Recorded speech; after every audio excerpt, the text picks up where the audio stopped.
আগামী পুলিশ আমাদের জনগণের পাশে থাকবে, কোনো সরকারের পা চাটবে না, ওরা আমাদের নিরাপত্তা দিবে, সরকারের কথায় উঠবে বসবে না, কোনো শিশুকে গুণ করবে না, রিয়ার মতো কোনো মেয়ে আমরা হারাতে চাই না, এরকম পুলিশ আমরা চাই। আমার মনে হয় এটা তো নিয়ম আছে সংবিধানের 3 মাস 6 মাস অথবা উঠতে গেলে 6 বছর।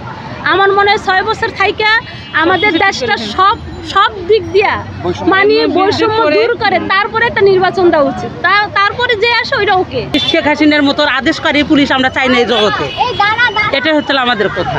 আমরা চাই যে বাংলাদেশে কোনো বৈষম্য থাকবে না, যে বৈষম্য বিরোধী আন্দোলনের জন্য আজকে এই আন্দোলন হয়েছে বৈষম্যের বিরুদ্ধে। দর্শক, বৈষম্য বিরোধী ছাত্র আন্দোলনের নতুন সফলতায় নতুনভাবে ঘটতে যাচ্ছে বাংলাদেশ। আমি এখন এই মুহূর্তে রয়েছি মতিঝিল সরকারি বালিকা উচ্চ বিদ্যালয়ের সামনে।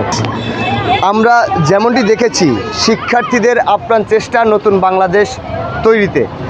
গণমাধ্যম 24-এর নিয়মিত আয়োজন জনগণের নানান মত অনুষ্ঠানে আপনাদেরকে স্বাগত জানাচ্ছি। আমি কাজী মহিনুদ্দিন রবিন।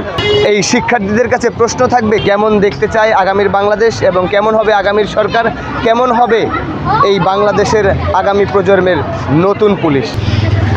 আমরা হাসিনার মতো একটা ডিক্টেটরকে আর চাই না।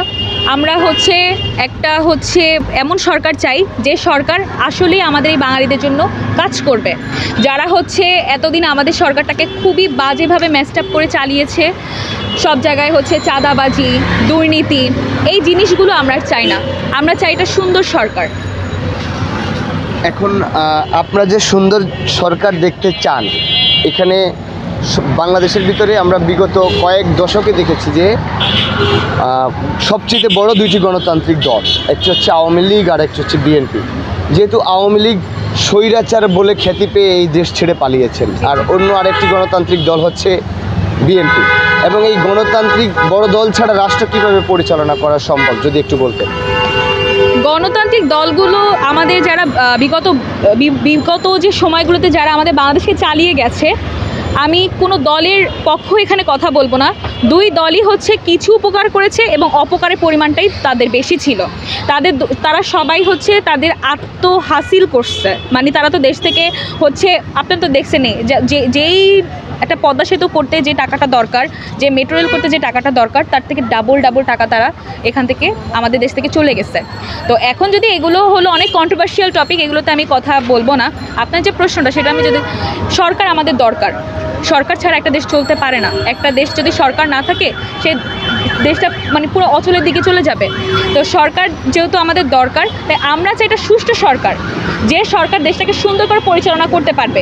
এখন সরকারের লোকরা কেমন হবে, যারা হবে তাদের অবশ্যই নীতিতে এবং ন্যায়ের পথে হাঁটতে হবে। এমন বাংলাদেশ করতে চাই যেখানে সবাই স্বাধীনভাবে চলতে পারবে, সবাই সবার মনের কথা ভালো মতো বলতে পারবে, সবাই যার যার মতো চলতে পারবে, কোনো সমস্যা ক্রিয়েট হবে না, এইরকমই একটা বাংলাদেশ চাই। আমরা যেমনটি জানি যে এটা ছিল বৈষম্য বিরোধী ছাত্র আন্দোলন। এটি পরে কিন্তু বৈষম্য বিরোধী ছাত্র আন্দোলনটা এক দফায় রূপ নিয়েছিল, যে স্বৈরাচার সরকারের পতন। এই স্বৈরাচার সরকারের পতনের পর অন্তর্বর্তীকালীন সরকারের যারা উপদেষ্টায় আছেন, এখন যারা সমন্বয়ক, প্রধান সমন্বয়কদের মধ্যে যেমন আমরা বলে নিতে পারি আসিফ মাহমুদ, নাহিদ, তারা যেভাবে এখন দল গঠন করে রাষ্ট্র পরিচালনার সিদ্ধান্ত নিচ্ছেন, আপনি এটা কোনভাবে দেখছেন, যদি একটু বলতেন। আমি এটা ইতিবাচকভাবেই দেখছি, কারণ তারা যেহেতু এত বড় জিনিসটা হ্যান্ডেল করেছে, আমার মনে হয় তারা সুষ্ঠুভাবেই রাষ্ট্রটা পরিচালনা করতে পারবে, এটাই আমার ধারণা সকলের।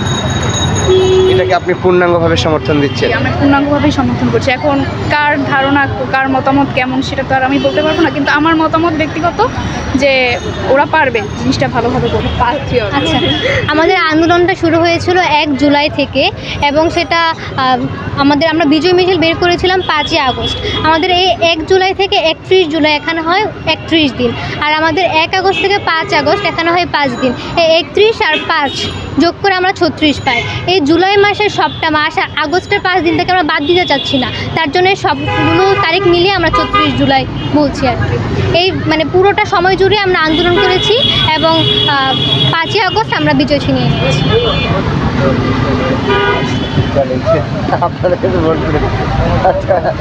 ডোন্ট মাইন্ড, আমরা জাস্ট ফাইন করে কথাটা বললাম। আচ্ছা, আগামী রাষ্ট্র কেমন হলে? যেই সরকারি দায়িত্ব নেক না কেন, আমরা চাই না আগামী রাষ্ট্রে সরকারের কোনো আয়নাগর কিংবা হাওয়াঘর থাকুক। এই সরকার কোনো দুর্নীতি করবো না, এবং শুধু যে রাষ্ট্রে আইন জারি করলেই দুর্নীতি থামবে এটা না। আমাদের রাষ্ট্রে যত নাগরিক আছে সবাইকে আমাদের মাইন্ডের মধ্যে থাকতে হবে যে আমরা দুর্নীতি করব না। একমাত্র আইন মানে জারি করাই কিন্তু মেইন টার্গেট না, আইন জারি করতে হবে, আমাদের সেই আইন অনুযায়ী চলতে হবে। সেক্ষেত্রে সরকারকে যেমন লিগেল হতে হবে, সরকারকে যেমন দুর্নীতি মুক্ত হতে হবে, আমাদের জনসাধারণকেও সে একই রকমভাবে দুর্নীতি মুক্ত হতে হবে। এই দুর্নীতি মুক্ত করতে গেলে মূলত আমাদেরকে কি করণীয় উচিত আগে? আচ্ছা, আমাদের অ্যাকচুয়ালি বাংলাদেশ তো 15 বছর যাবত স্বৈরাচার সরকারের ইয়াতে ছিল, তো এটাকে চাইলে হুট করে আমরা চেঞ্জ করতে পারবো না। এটা আমাদের মধ্যে আস্তে আস্তে চেঞ্জ আসতে হবে যে আমরা দুর্নীতি করব না। আমরা দুর্নীতি না করলে একমাত্র আমি ভালো থাকতে পারবো, আমার নিম্ন শ্রেণী যারা আছে তারা ভালো থাকতে পারবে, আমার দেশ ভালো থাকবে। এটা অ্যাকচুয়ালি আপনাদের শুরু করতে হবে। আপনি শুরু করলে, আমি শুরু করলে আমার ফ্রেন্ডরা শুরু করবে, আমার ফ্রেন্ডরা শুরু করলে তার ফ্রেন্ডরা শুরু করবে। আমি আজকে রাস্তার মধ্যে ময়লা ফেলাম না, আমার পাশে যে আপুটা ছিল সে ফেলবো না, তারপর যখন সে বলবে না তখন তার দেখা দেখি অন্যরাও ফেলবে না। এটা আমাদের শুরু করতে হবে, শুরু করলেই দেখা যাবে আমরা একটা দুর্নীতিমুক্ত বাংলাদেশ গড়তে পারবো। কথার উত্তর দিয়েছেন, এটা কেটে আরেকটা